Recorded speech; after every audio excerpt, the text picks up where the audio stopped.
Thank you. Okay, so call to order.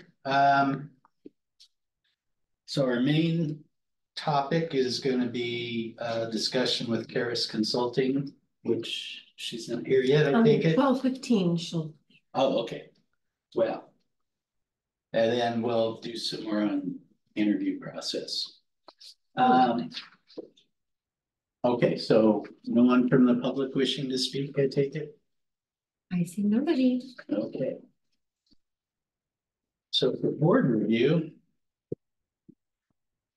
met on January 11th. So there's a presentation by Karis Consulting, presented their timeline this is for search for a director. So they're projecting having interviews in March or April.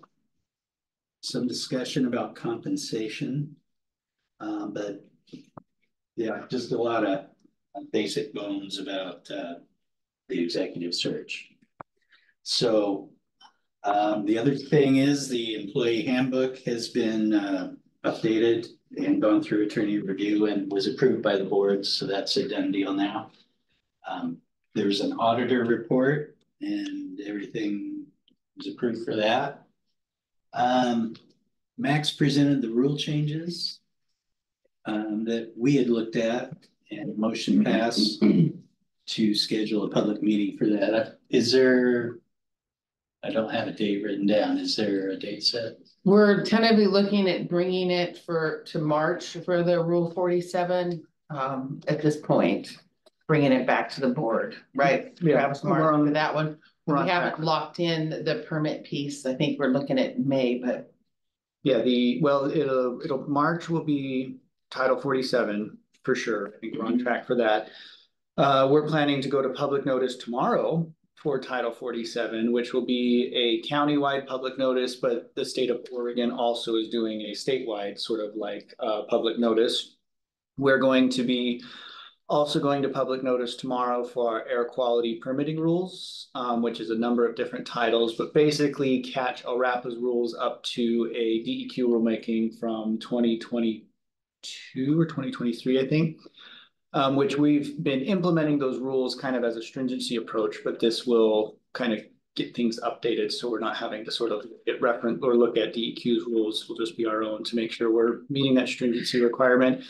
That's public board, that will be in the April meeting with the board, that public hearing, and then likely going to try to get onto the May Environmental Quality Commission, so the state equivalent of our board of directors, basically DEQ's equivalent, to get them to approve these changes, and some of them at that point, Title 47 included, will go off to the EPA to publish in the Federal Register, because some of the titles are state implementation plan titles. So they need to have the Federal Register updated. Mm-hmm. And that timeline for getting them to the Federal Register, once the EQC sort of says, yes, we approve these changes, they direct DEQ staff to then take that information and send it to the EPA to begin that process, at which point our hands, from my understanding, we kind of are a little bit more hands off and it goes from there. But we're on path to keep with that timeline. Thank you. I'm not sure where this is in my notes. If somebody mentioned it to me, if it was mentioned in the board meeting, but Evelina, we're appointed to 3-year terms, and apparently yours expired without any of us noticing it. So if you'd like to continue to serve, and I hope you do, you do need to reapply, and that's a pretty simple process. Like online or? Yep. So on our website, if you go to where the CAC area is at, it's basically where it'll have all of your names listed. There's a button that says apply for the CAC, and you just fill out your information there again. And you could even put in, I'm currently on the CAC, or whatever, but fill that form out again. And then the process is kind of the same. There's a review and an appointment, I believe, and then that's it. Yeah, the board has to approve, but it's pretty streamlined. So Sure, sure. unless you want Okay. us to practice our new interview procedure. Sure. We can do that. Practice. Okay, well, that's a reminder to us all, I should be paying more attention to that too. But we'll try to be a little more timely. And we can put more thought into it as Yeah. well and making sure we're checking those things. It's easy to forget. I think I've applied a year late myself in the past. Let's see, so the last thing is Lance with the agency. I think we all have met him. He was recognized for 30 years at El Rapa, so that was nice. Okay. That wraps that up. Marissa's here. And Marissa's here. If you're prepared to go ahead and start, Marissa, we can move on to the next agenda item. Great. Well, good afternoon. Thank you, members of the committee, for carving out some time in your agenda to meet with us. Dennis should be joining us shortly, and we're looking forward to talking with you this afternoon. So just a quick introduction. I'm Marissa. I'm with the search firm that's been retained to assist with the executive director recruitment for El Rapa. And we've had the opportunity over the years to work with many public-facing organizations, including other air agencies. Most recently, we did the recruitment for the Puget Sound Clear Air Agency executive director in the Puget Sound region. So looking forward to working with you and the organization on the recruitment. Just a couple of things we were hoping to cover with you today. One, I wanted to walk through the draft timeline and work plan to give you a sense of some of the activities of the recruitment when those will be occurring. And then primarily would like to hear from you all today about the kinds of qualities, skills, abilities, and experience you feel are most important for us to be seeking in an executive director. And then, we'd be happy to answer any questions that you might have for us about the recruitment or process. So those are kind of the three areas we were hoping to cover with you. And I see Dennis is here as well. So before we get started, any questions for me? And I'd like to start us off with the timeline. Sounds good. Okay. So I'm going to just share this so that that you can view it as well. So we've had the opportunity to meet with the board, and we also had the opportunity to sit down with the staff and learn what they're looking for. And then, of course, meeting with you today. We've been reviewing a lot of information about the organization that's been provided to us. And so what we're doing is putting together a job announcement, putting together really an outreach and advertising strategy for the search, and then hoping to be in a position to launch this recruitment either later this week or early next week, so early February.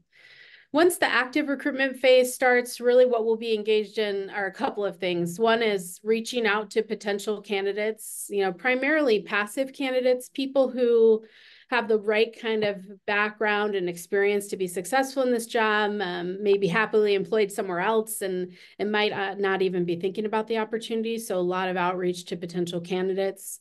We're assessing the pool, on a daily basis, taking a look at the candidates. And as the active recruitment phase is ongoing, we're interviewing candidates. So every day we're taking a look at the pool, we're picking out candidates to schedule for interviews, and we're having those interviews throughout that active phase. So we tend to interview a pretty large percentage of the candidate pool to be sure that we don't miss anyone who might not jump out on paper, but may have some extraordinary skills, abilities, and experience. So we're pretty thorough in the amount of people from the pool that we talk to.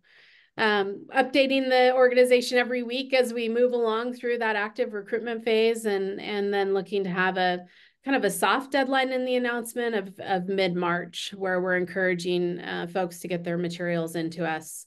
And then what will happen at that point is we're going to meet with there's been a search committee identified that's subset of the board of directors. So we'll be meeting with that committee, walking through our recommendations. So usually we'll have a top tier group of candidates based on our interviews.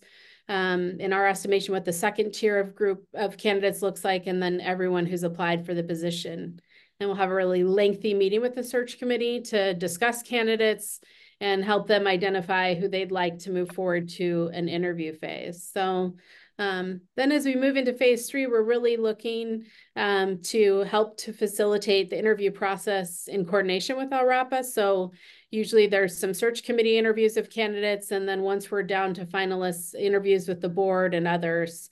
And at that point, we're also doing a really in-depth background check on the candidates. So we'll have done preliminary background on the candidates before we bring names forward to the search committee. But once we're down to a smaller number of candidates who are under, really serious consideration, we'll go not just to their references, but to individuals they've reported to, community members, elected officials, individuals that have reported to them, so staff that have worked for them, peers, partners, kind of a wide variety of folks, and have really in-depth conversations.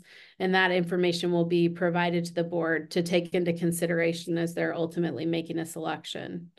So hoping to put the organization in a position to make a selection towards the end of April. Kind of an aggressive timeline, but wanting to, be thorough and efficient, move fairly quickly. Any questions for us about the timeline?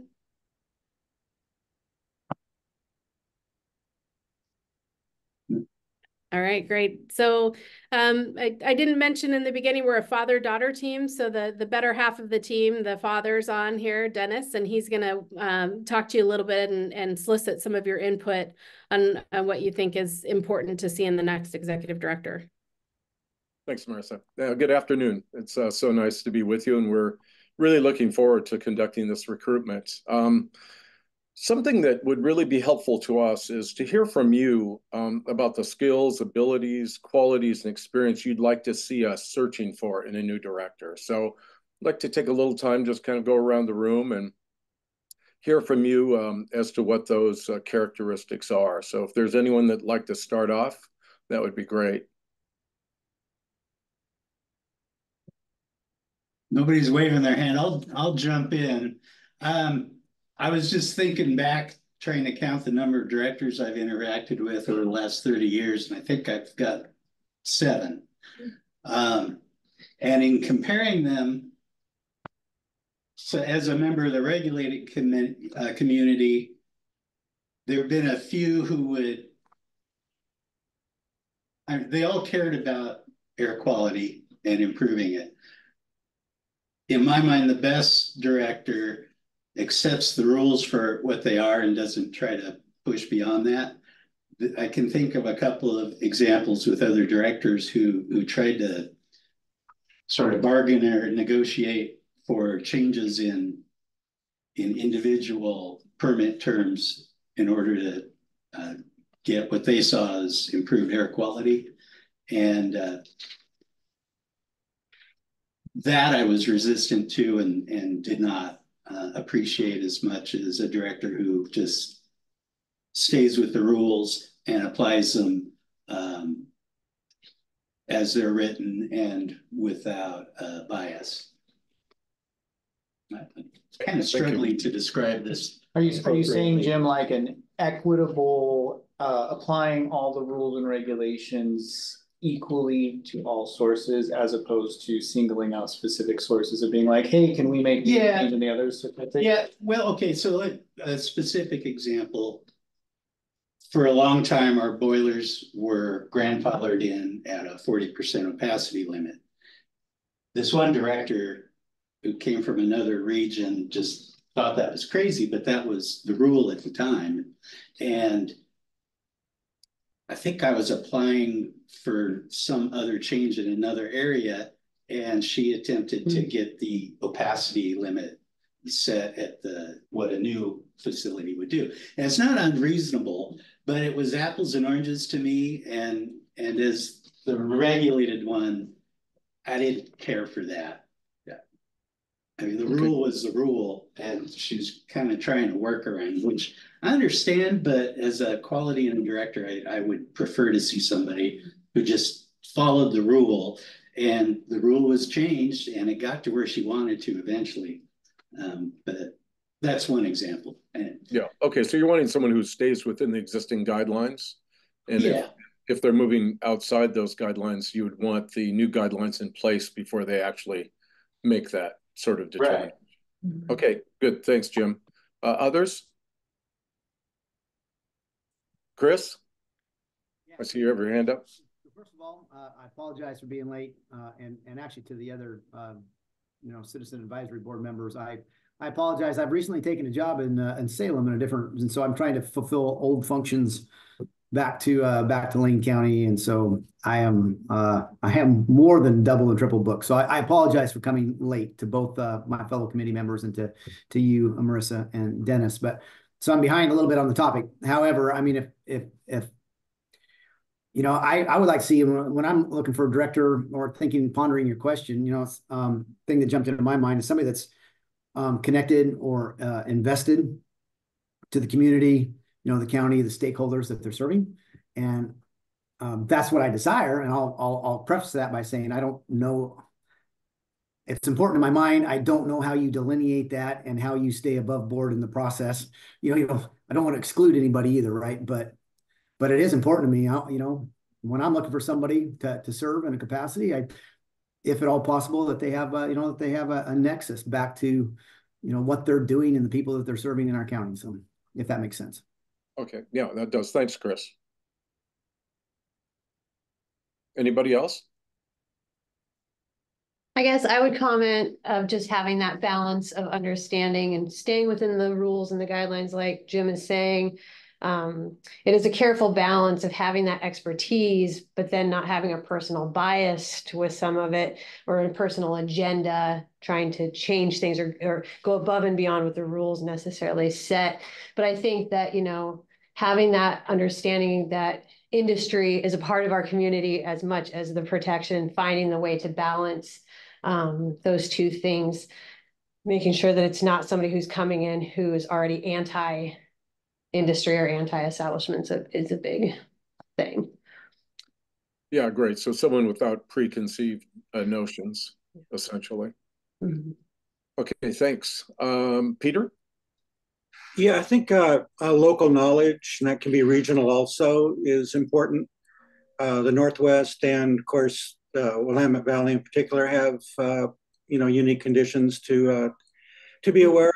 And I think some background and history in that area would be very useful. Okay, that makes sense. Thank you, Peter. Others?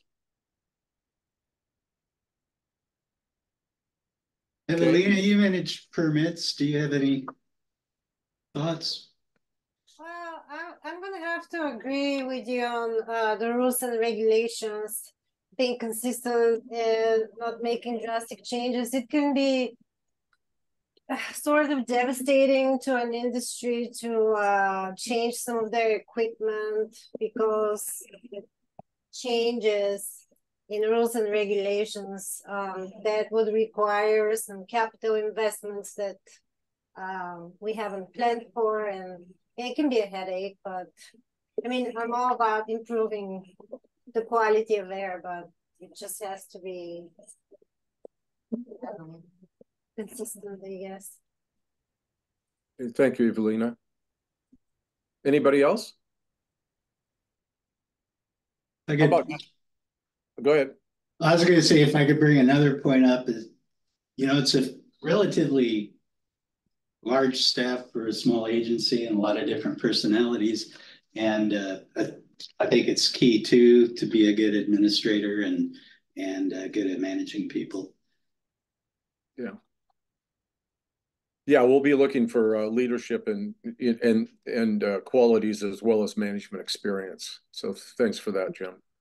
Yeah, communication. When you're talking about rules and things as complicated as like Title V and all of that, it's really good to have somebody who can explain things to a variety of audiences. Yeah. Yeah, good point. Thank you. Any other just general questions for us about the recruitment that we can answer for you? I'm not sure that you can answer it, but I'm curious if, just if staff had similar type, if there were particular things, characteristics that they were looking for that you can share with us or not.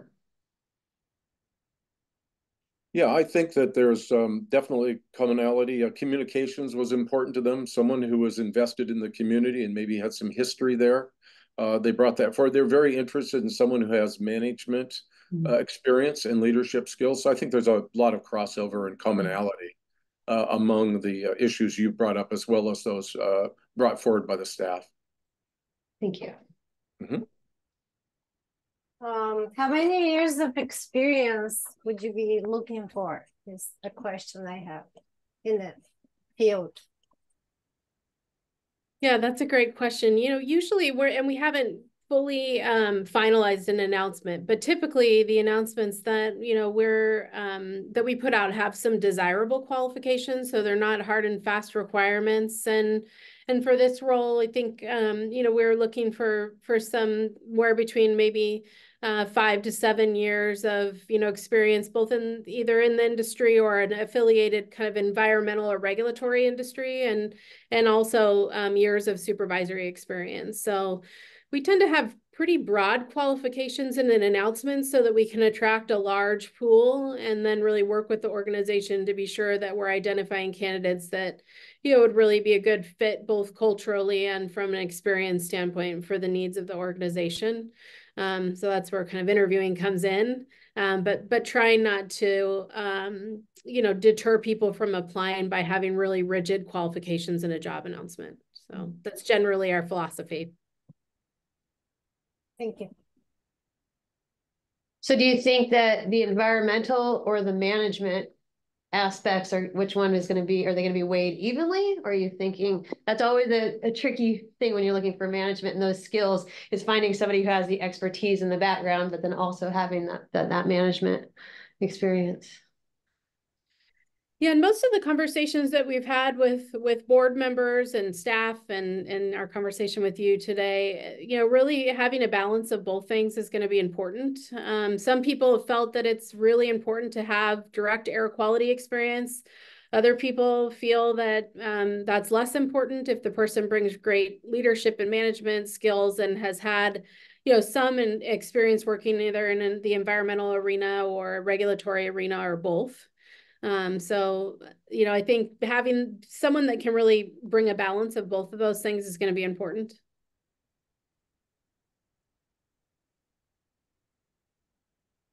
Any other questions? I was going to say, I think I would fall on the side of needing some air experience, because there's a whole language and way of approach with air compliance that is not a real good fit with other areas of environmental regulation. Yeah, thanks for that, Jim. Anything else? And I actually think I would lean the other way a little bit, that, you know, a rule is a rule, and I can give a manual to one of my staff and figure something out. But I think there's a real human component to leading organizations and leading people, regardless of what the particular topic is. So just for fairness, I'm not going to thumb wrestle you over it, but I think I'd lean a little bit the other way. Well, I appreciate that position. Yeah. So as somebody who had with a different government agency experience with both, somebody who came in who was super expert, who didn't have the management skill, and then they were replaced by somebody who had management skill but no background, there's a lot of subjectivity in rules and in regulation. And that's where having at least some background in the environmental is critical. Being able to, because there's how you enforce, you know, and interpret some of those things. And that's where you can lead to change and inconsistencies when you have somebody new who comes in and reads it differently. So it is a tricky balance, but having that trust in your employees who have experience because they have that much background, I would almost lean more towards Jim, and just in the experience of like people who can manage people.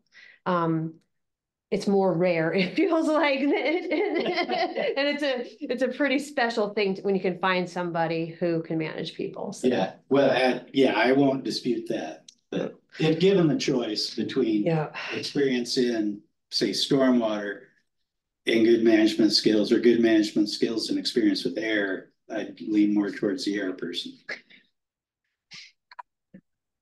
I'm gonna have to Thank agree. Okay. Well, before you go, thanks so much. before you go, if it's not asking too much, our next topic is actually a discussion on how to improve our interview process when we interview candidates for our committee. Do you have any interview tips that you could give us for pro bono? Awesome. Yeah, no, that's, I think we would say probably behaviorally anchored questions, questions about past experience that really draw upon specific examples is useful. And then, I would say, talking with background is really the most important part of a process, and maybe, not as much for recruiting folks for the committee, and maybe that's not something you've been engaged with. But if you have the ability to interact with people that have interacted with your candidates in the past, and you can learn a little bit more about their style and ability to work with others and be collaborative. I think that's a really useful piece of information as you're considering people to participate on a committee. Those would be a couple things that I would point out. Thank you. Well, thanks so much for having us. And if there was something you wanted to share today that you weren't comfortable sharing in the group setting, or if you think of something after our discussion, I'll just ask that Heather pass along our contact information. Feel free to get in touch with us anytime if you've got questions about the recruitment or how things are going. And then the last thing I would mention to you is, you all are actually excellent sources for potential candidates. So if there's someone out there that you think of that might be a good fit for this job or may know of others, please get in touch with us and we'll follow up. So really appreciate your time today and setting aside some time in your meeting for us to talk with you. Thanks so much. Thank you. Thank you. Take care.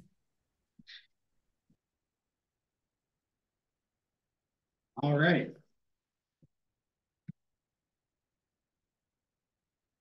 So back to our discussion of the interview process. I printed one too, but you were Oh. one. You have one? Would you like? Yeah, yes. So what we're looking at here in the room is the questions that Kelly had come up with, Which she sent on Halloween of last year, if you want to do. If you want to dig up your email to try to find the lists, we can go through them collectively if that's what the CAC is looking to do. But just as a note for you, that email was from Kelly on the 31st of October. So I don't know, I'm open to suggestions on how to proceed from here.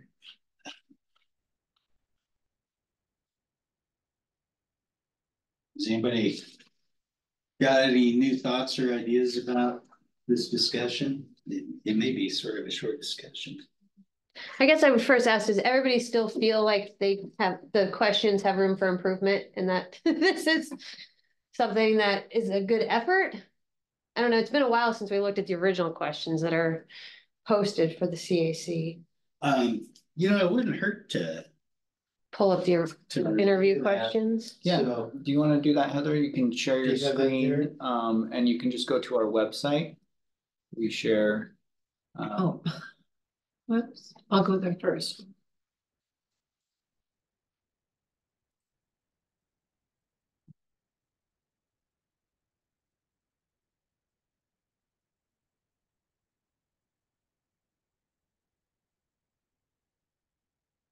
And then if you go to community, or no, I'm sorry, about RAPA under public oversight. And scroll down. Keep going, and you click on, keep going a little more. Keep going, that button right there, fill out an application. All right. And then you can share your screen to that.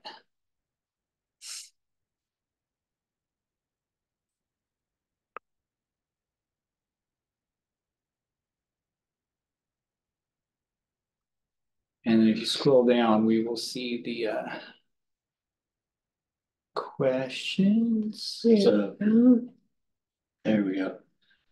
And the upper part describe the different segments for committee seats. So that first question is looks like that's a drop down where you say what seat you're interested in. Yeah, and those seats there are outlined in, I believe it's our titles, or it might be the CAC, Yeah. Yeah, so those are set in our bylaws. Yeah, the bylaws, thank you. So the flexibility to change that, I think, could be explored, but would somewhat rigid at this point. Yeah, where we do have flexibility is it could be more than one representative, which we do have. I almost wonder if, well, that doesn't need to be brought up in this phase, so, okay. Why do you want to become a member of the committee? First question, any thoughts on that? It's pretty open-ended. Is there, in the prelude up above, the seats, does it talk about the committees? If you scroll up, Heather, I believe it does. It gives a little bit of some background information and knowledge of what the CAC is. So there's the community segments that are listed and describes a little bit about what the purpose of having that seat on the CAC. If you go up a little bit more, Heather, to the very top, there's just a general description of the application process and what that looks like. And that's really kind of all the context that's provided on this page of what the CAC is. And elsewhere on our website, there's not much specifically referencing sort of the CAC, other than if you were to get into the minutes and agendas that exist for these meetings. So I guess one thing I wonder about, maybe, I don't know if it's worthy of change, but it's always on my mind that we ask well, I'm jumping ahead, but please list the community concerns or topics you'd like to see addressed by the committee. It's kind of a misleading question in terms of we don't get to necessarily pick and choose on that. So in my mind, I wonder if there's a way to say that better. I mean, I do want to hear about what people's interests are, but I don't want to give the false impression that we have a license to pursue agendas. So I think if we just quickly here go through like the questions that exist, and then maybe to get to your point, Jim, identify what's missing from information. So why do you want to become a member of the committee? That feels pretty reasonable of like information we'd want to know. Thanks for pulling me back. And that is on, and that is on here too. So then the description of any experience or training that qualifies you for the position, I certainly think there'd be an interest in wanting to know that. Yeah. The list of community concerns or topics you would like to see addressed by this committee, that kind of gets to that, but is maybe considering how that question is asked could be better. Yeah, that's what I want. All of you online, feel free to chime in.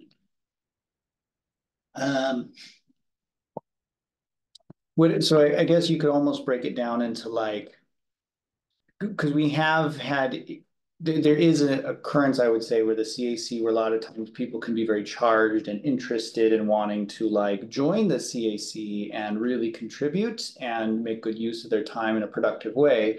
And I think that can sometimes feel a bit like a big wet blanket thrown on them when they get into the setting and then they see some of the structure and rigidity that exists here. And that I think has been a frustrating experience for those who've been in the CAC from my seat, kind of outward looking in. Yeah, I know that has been.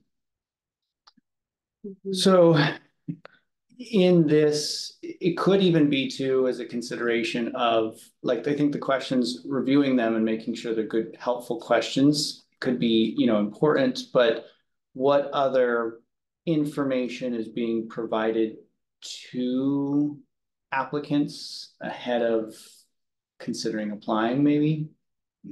I'm just kind of thinking out loud a bit, but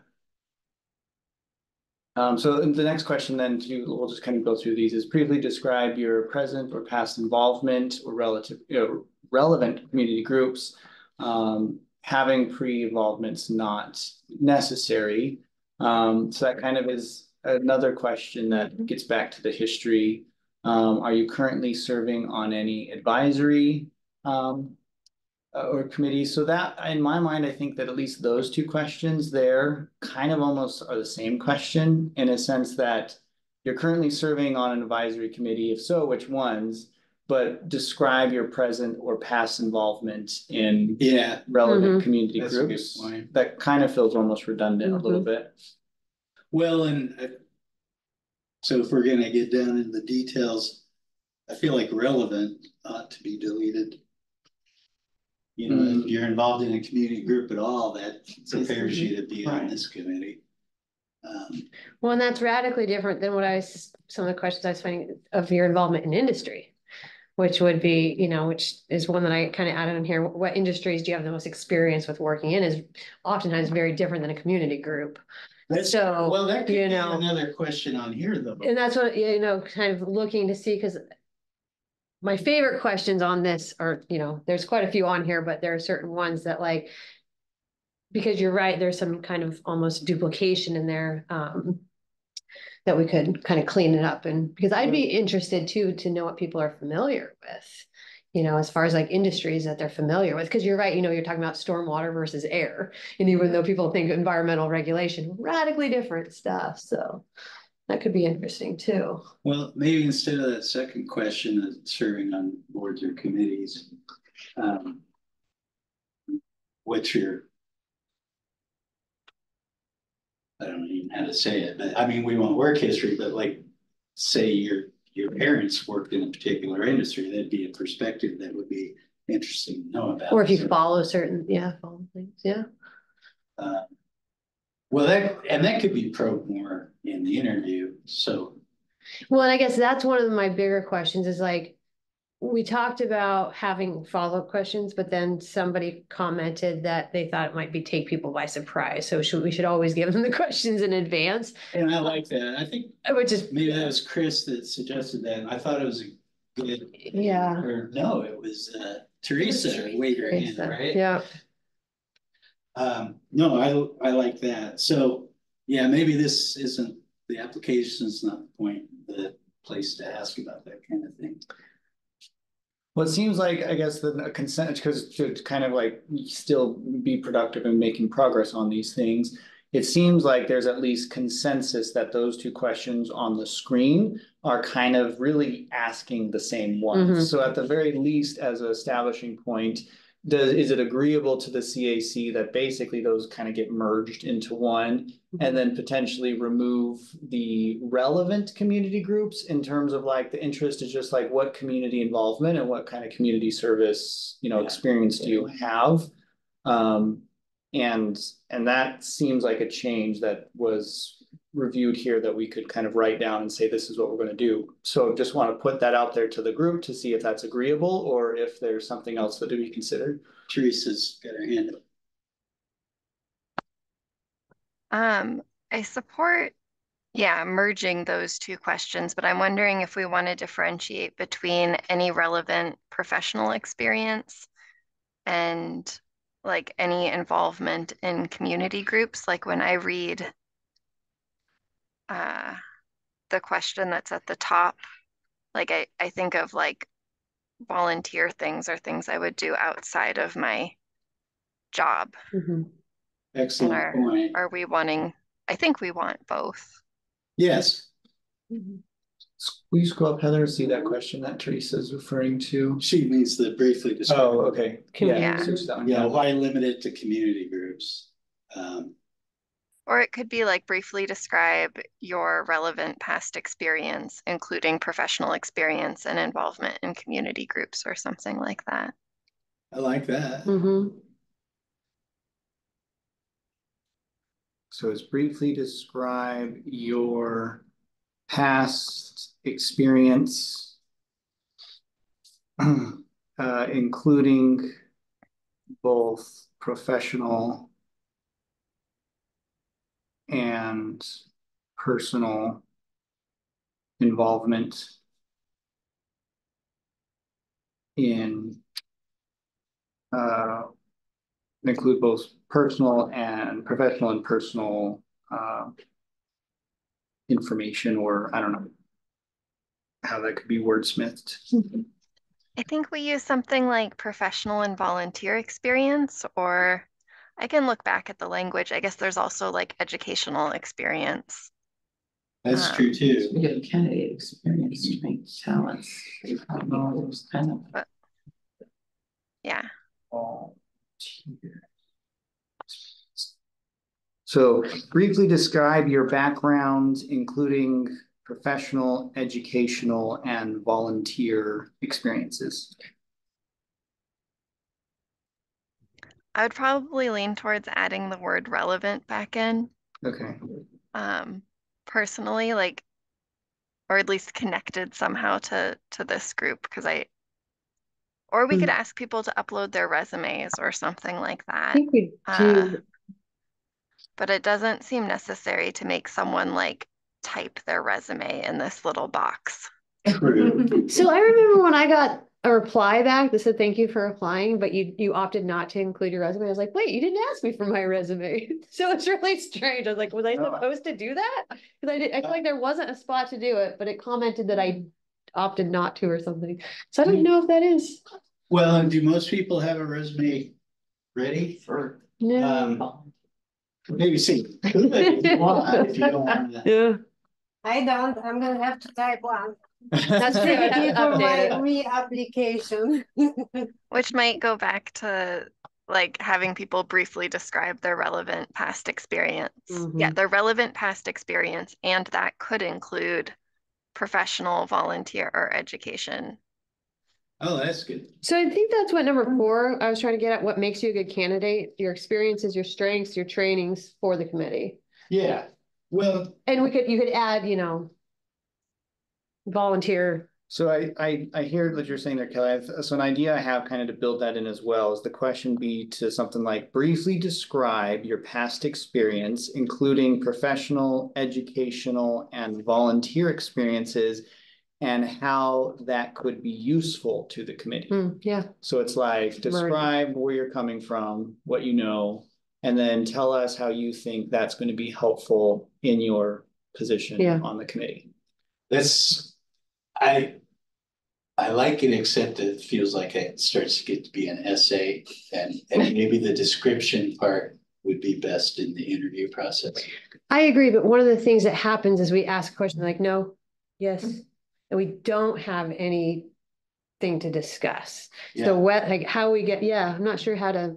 Well, I guess what I'm thinking is we see in the application they volunteered on a particular group, and how do you see that enhancing what you would do on the committee or something like that as an interview question and not something you write out on the application. See, I agree. And that was what my instinct was, is like, leave these questions. I mean, I think there's room for improvement, but more so of like us internally, some follow-up things that we can get them to elaborate on during the interview process. Right. Something we can. But then it was said we shouldn't ask anything that they weren't prepared for. So that's where I'm not really sure. Well, I mean, there is a little bit, I will say that in this committee, there are times, most of the time, when you're asked to think on the fly. Just like today, we knew it was clear that we were going to have CARAS Consulting come to talk about the executive search. And then there was, let's talk about it, hear what are your questions, and then as other people ask their questions, then you have like follow-up questions. And so there is kind of component of needing to be a little bit ready to engage sort of on the fly collaboratively. But I think too that it would be really reasonable to have a forward set or a pair of questions, in the sense that you have what's here that people submit, not wanting it to be, what's a reasonable amount of time that we can expect someone to fill an application? An hour, any more than that, then maybe that's kind of overly cumbersome on individuals.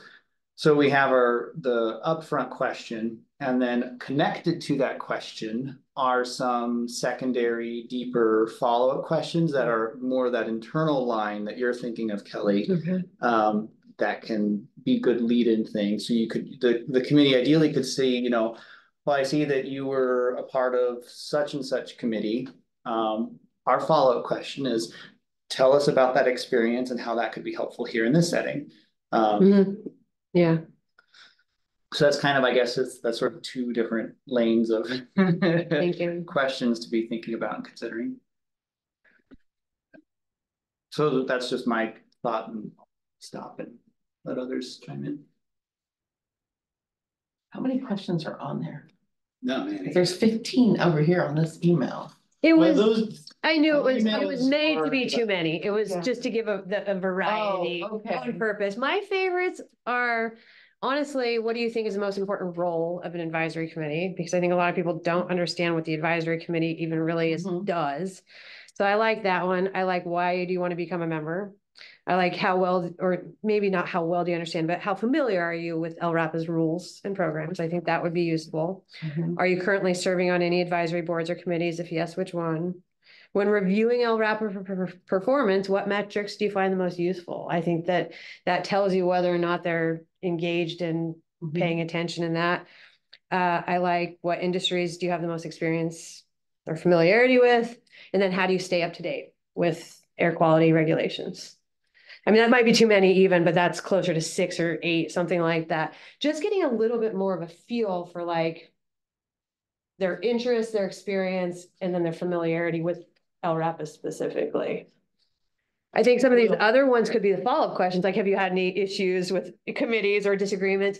Because one of the things that I found with looking at these kind of questions is people in advisory groups proposing things that aren't even in alignment with what that regulatory does. But those come off a little strange. You know, how do you ensure the advice you provide is unbiased and objective? Yeah. Again, these just kind of came from some examples of, inner question, but like, so I don't know that we need to go there, but. So the ones you mentioned, are you saying these are things you would like to see on the application? Those are the ones that I liked, kind of going through these For the 15. application or? Yeah, for the application. Oh, okay. And then I think some of these other ones you could use as some of the follow-up questions, Uh-huh. like the LRAPA would like to improve stakeholder engagement. What tactics do you have any, recommendations for how you would improve stakeholder outreach? I think that those could be things that we could come up with during an interview. Yeah. That, or have you, with some of the other committees that you were on, did you guys, have any approaches to outreach to the community or that sort of thing? I could see using some of those as, during the process. Go ahead, Teresa. I guess I would be curious kind of what folks' thoughts are on like the ideal candidate or who we're searching for, or this is a bunch of questions. This is just me like processing, but like what is the bar that we want to set? Because some of those questions around like what is your experience with industry, what is like and kind of specific things to the role of this committee, it feels like kind of a high bar. So if we want to make sure that, like, I guess, do we want to make sure that citizen advisory committee members are experienced and dedicated to air quality regulation? Or are we open to like, I guess, training and supporting people, or just like communicating, using the interview as a chance to communicate, this is the role of the Citizen Advisory Committee. Is this actually what you are looking for? Or are we trying to screen? And okay, is our goal to make sure that the person is actually interested in the Citizen Advisory Committee and to welcome people who are interested in participating in this process? Or is it to ensure that everybody on this committee is like experienced and educated and dedicated to this process? Because to me, those would look different in terms of erring on the side of screening people in versus erring on the side of screening people out. Yeah. And like the more questions you ask in general, the more people I think you're gonna screen out. Yeah, we want anybody who's interested in past experience. Doesn't matter as long as you're open to learning. And I would hate to give the impression that you have to know a lot about the rules in order to serve on the committee. I agree. That wasn't the intent for me. It was more just to gauge where they're at so that when having discussions, how much background you're going, like getting involved in the rules and some of the things that we're tasked with. There haven't been very many candidates who haven't come on board, but there have been a couple where it seemed like there was a personal agenda. And because they were anti-industry or because they were, they had these certain things. So I guess it was just more just to get a feel for like, yeah, definitely wasn't thinking of it in that way. I could see how it might be, could be perceived as that. But it's more of just a gauge, I guess, because it's tricky when you get people that have no background on some of this to have to start over. And again, you just have to know what you're investing, like how much, I guess, you have to go into with some of this stuff. Yeah. But I would hope that it's open. Yeah, my thought was it's open to everybody. Yeah. Evelina? Well, I was gonna say they probably have some knowledge and interest already if they're applying for the position. But like, I feel like question number 6 from the email and 13 are pretty important. Like, how well do you understand LRAP's rules and programs? And then 13, how do you stay up to date with the latest regulations? For example, I'm registered, so I get lots of emails. I also look up the website. And of course, as part of the industry, we do have a permit that you kind of have to read over and over and over again. But so how would somebody else that is not involved in the industry is getting all this information? Yeah, that feels like an interview question to me and not an application question. But it's just my. So a question I have real quick, Kelly, if you could just say the numbers from that email of what you thought were really helpful ones that you think would be good to have on the website as a potential question. Because what I'm thinking what we could do is we can create a draft non-public version of this page that has those questions on there. And then at the next meeting, we could kind of like, as a preparatory thing, send out that link to everybody to say, here's what the new CAC application sort of website or portal with the questions looks like. Please give it a review. And then next month, we can resume and just talk about there as our starting point. So you, Kelly, already mentioned that you have some ones that jump out to you. You curated that list initially, and we haven't heard much from others on like thoughts or responses. So I think that's a great starting place, and we can narrow that list down a little bit more, kind of get it up there on the web page so it feels more sort of like real and like, you know, alive, and then start to improve it from there. If that seems like a reasonable approach. All right. I thought number 1, number 3, number 6, I would like to reword to how familiar are you with LRAPA's rules and programs, as opposed to understand, because understanding things is radically different. How familiar? Number 8, number 10. And I think 12 is good if we said industries and or community, like we could squeeze in not just industry, but like when, you know, which industries or community involvements or groups do you have the most experience? I think you could use that one as we were talking earlier with merging, but. Yeah, I mean. And then 13, 12 and 13. Okay. Something like that. So then that was from Kelly. From Jim or anybody else on kind of that same question, if you have those there in front of you. Well, I like the language we were kicking around on that existing question that sort of encapsulates 12, that Teresa was mentioning education and community groups. Yeah. Okay. And professional experience. I think that covers. I think 12 you could morph. Yep. Okay. I would agree with that. And I have those written down. So. Did you say 4 too or no? They say what? 4, number 4? Nope. No. Okay. 1, 2, 6. Thank you.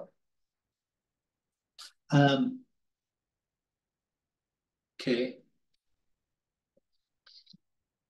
You know, I got to thinking this question about currently serving on advisory boards or committees. I wonder if the original intent on that, I mean, we don't strictly follow Robert's rules and mostly go by consensus, but there are times we do have motions and all that. And it is sort of nice that somebody's got a little experience with that, but it's not critical either.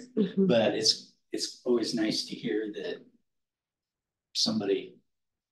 I like that works. as an interview question, you could follow it up too. I like that. So, I did not have any experience. Drop that one, but have it as an interview question of, are you familiar with that sort of formal setup? It's not a deal breaker, but it's a nice extra if you are. And Mine goes back to 4-H when I was 12, and I'm hazy on some of it, but I do have the basics. If that's the goal, I would probably recommend asking that directly. Like, are you familiar with formal meeting policies such as Robert's Rules of Orders or public meeting law or something like that? I thought that question was kind of about like gauging networks.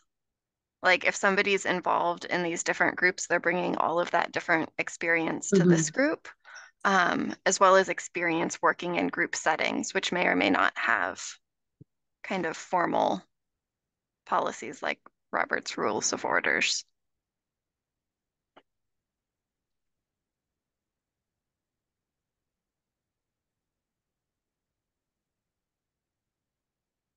Were there any other questions in the 15 that you guys thought should be included or reworded or?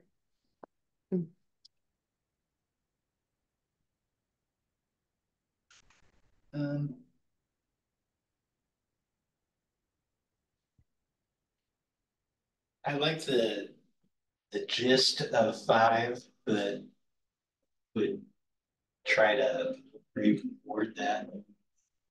As an interview question, not an application question. Maybe how do you approach disagreements in groups you work with or something like that? And this is where I could see us taking our main interview questions and then having the potential follow-up underneath. So if they've been on committees or they've been on this stuff, because honestly, I've been like, I feel like I've just been just as like introvert and not as clever with coming up with follow-up questions. So maybe just having like some of, these other ones of like, if they've been on committees, maybe ask if they've had, what is their, most favorite experience, or what is, a time that they found challenging, or I don't know, something to get us to engage, because our interviews in the past have not been very engaging. Yeah. And I'm equally as guilty for that as. No, I like reworking the application and then be prepared at a time with the sorts of follow-up questions that any of us could.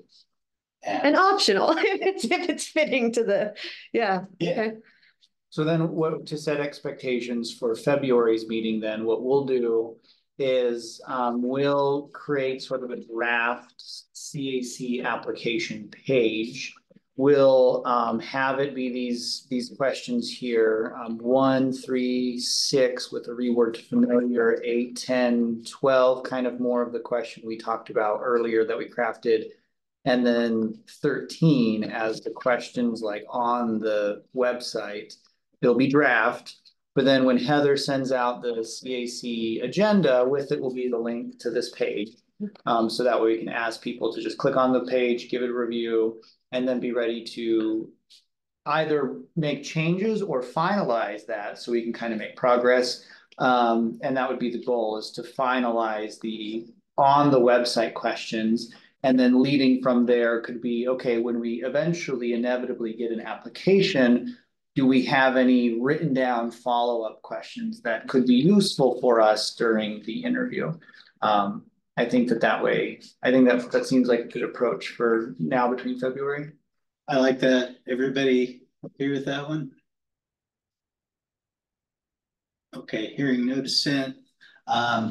We are right on the time, so